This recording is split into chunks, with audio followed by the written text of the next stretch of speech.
Hello everyone, নারীর টানে বাড়ি ফিরছে মানুষ টাকে করে এবং পরিবারের সবার সাথে একসাথে ঈদ করবে। তাই সবাই বাড়ি আসতেছে। এই মুহূর্তে মধুপুর চত্বরে আছি আমি। দুপুর 3:30টার মতন বাজে।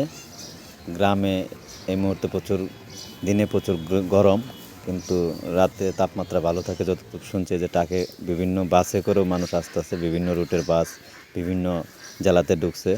মধ্যপুরের আনারসের চত্বরের আনারসগুলো একদম দেখছেন আধা কাঁচা পাকা, অনেক সুন্দর। এবং এই মুহূর্তে আসলে শনিবার, তাই মানুষের চাপ আস্তে আস্তে বিকেল দিকে বাড়বে মনে হচ্ছে, রোডে যা দেখতে পারতেছি। তো সবাই বাড়ি ফিরতেছে, পাশাপাশি কেনাকাটা করতেছে। ঈদ বলে কথা, বাবা মা বউ বাচ্চার সাথে সবাই ঈদ করবে, আনন্দ ভাগাভাগি করবে। এটাই তো স্বপ্ন যাবে বাড়ি। মানুষের স্বপ্ন বহুত দূর যায়। গ্রামে থেকেও স্বপ্নটা তার শহরে থাকে, আবার শহরে থেকেও স্বপ্নটা বিদেশে থাকে। স্বপ্ন এরকমই। তারপরও মানুষ স্বপ্ন দেখে যে একসাথে ঈদ করবো, ইনশাল্লাহ হাসি খুশি থাকবে। এই ঈদের সময় অটোগুলোও পাশাপাশি ঈদ বোনাস হিসাবে বাড়তি ভাড়া নিচ্ছে, 5 টাকা 10 টাকা।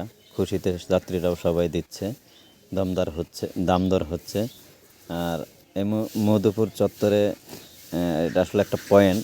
টাঙ্গাইল এবং মুক্তাগাছা এবং জামালপুর এবং এদিকে টাঙ্গাইলের মাঝামাঝি একটা পয়েন্ট।